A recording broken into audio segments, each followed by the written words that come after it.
लोग कहते हैं कि अंकिता भंडारी वाला जो केस सर हुआ था, 3 को आपने पकड़ के डाल तो दिया लेकिन सजा अब तक नहीं मिल पाई। वो घटना के जो भी आरोपी थे उनको गिरफ्तार करके जेल भेज दिया गया, अभी तक जेल में है।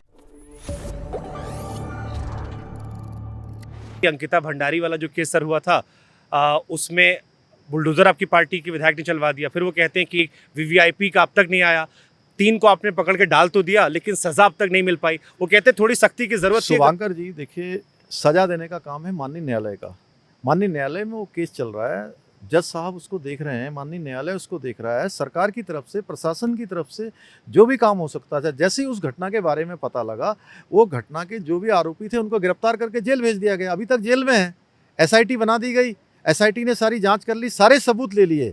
एसआईटी, वो वीवीआईपी कोई था ही नहीं। अगर कोई वीवीआईपी है, किसी के पास कोई वीवीआईपी हो तो कोर्ट में दे दे, कोर्ट उस पर कार्रवाई करेगा। पुलिस को दे दे, पुलिस उस पर कार्रवाई करेगा। कोई सबूत तो हो गए, केवल मनगढ़ंत कोई नहीं थे सर। कोई मनगढ़ंत जांच रिपोर्ट में आया, कोई जांच रिपोर्ट में आया ही नहीं है। अगर आया होगा तो न्यायालय में आएगा, न्यायालय फैसला करेगा ना। न्यायालय में तो सरकार नहीं है, सरकार तो एक पक्ष है। अयोध्या में जैसे आप लोग केस जीते में बना तो बीजेपी सरकार क्रेडिट लेती है कि न्यायालय में हमने अच्छी पैरवी की। इसमें हम पूरी पैरवी कर रहे हैं कि जल्दी से जल्दी उसको सजा मिले, लेकिन न्यायालय का अपना प्रोसीजर है, न्यायालय ही उसको सजा देने का काम करेगा। ये केवल वही लोग हैं। हमारी बेटी अंकिता उत्तराखंड राज्य की बेटी है, हर एक को कष्ट है, हमको भी कष्ट है कि ऐसा काम, ऐसा जघन्य अपराध नहीं होना चाहिए। उत्तराखंड में कदापि नहीं होना चाहिए, भविष्य में इसकी बिल्कुल पुनरावृत्ति नहीं होनी चाहिए। लेकिन केवल वही बात है जो विरोध के लिए विरोध करना, कोई मुद्दा नहीं है।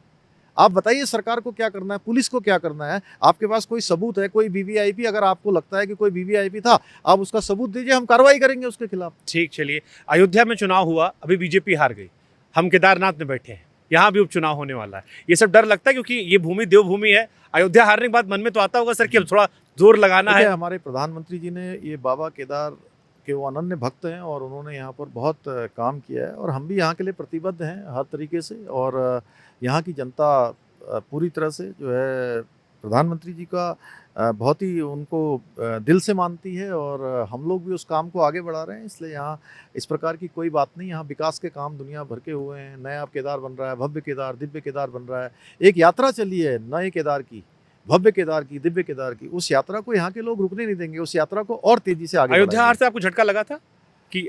देखिए, स्वाभाविक रूप से जब चुनाव का परिणाम अपनी पार्टी के अनुरूप नहीं आता है तो कहीं ना कहीं मन को कष्ट होता है, लेकिन हम उससे भी समीक्षा करेंगे, उससे भी सबक लेंगे कि कहीं कोई कमी अगर हमारी है तो हम उस कमी को पूरा करेंगे, आगे बढ़ेंगे। आखिरी कुछ सवाल है सर। एक तो सवाल है कि एक दिल्ली में केदारनाथ धाम बना था, काफ़ी उसको लेकर विवाद हुआ कि पुष्कर जी ने जाकर उसका इनॉग्रेशन कर दिया। अब यहाँ के लोगों ने कहा कि हम तो 4 धाम पे डिपेंडेंट है, तो सही नहीं हुआ वो।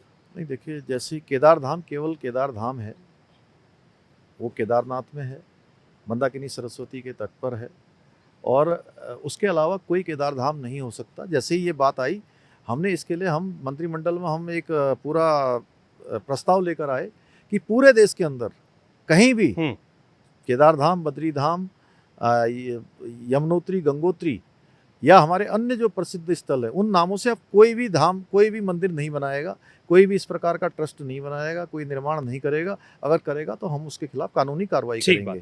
केदारनाथ एक ही है, लेकिन केदारनाथ को लेकर एक बड़ा आरोप लगा जो आपसे डायरेक्टली नहीं जुड़ा, लेकिन आरोप आप पर आते हैं। वो आरोप लगाया अविमुक्तेश्वरानंद जी ने। कहा कि केदारनाथ मंदिर से 228 किलोग्राम सोना चोरी हो गया, सोने के नाम पर पीतल की परत चढ़ा दी गई, सरकार सोई हुई थी। ये धामी जी पर भी आरोप लगने लगा। नहीं, देखिए, ऐसा है कि मैं एक बात कह सकता हूँ कि बाबा केदार का धाम, वो तो न्याय करते हैं, और कोई भी व्यक्ति इस प्रकार को कैसे कर सकता है जब कभी भी दान देने वाले ने अपने बारे में ये नहीं बताया कि मैं इतना दान दे रहा हूँ, और 23 किलो कुल सोना चढ़ा है, तो 228 किलो कैसे हो सकता है जी? वो हो ही नहीं सकता। 23 किलो कुल सोना उन्होंने अपने दान पत्र में लिखा है, उसकी जांच रिपोर्ट पूरी हो चुकी है। तो आपने शंकराचार्य जी से ये केवल मनगढ़ंत है, वो शंकराचार्य जी को जिन लोगों ने कहना होगा उन लोगों ने कहा है, और उस क्षेत्र में बोलने वाले लोगों ने बोला है।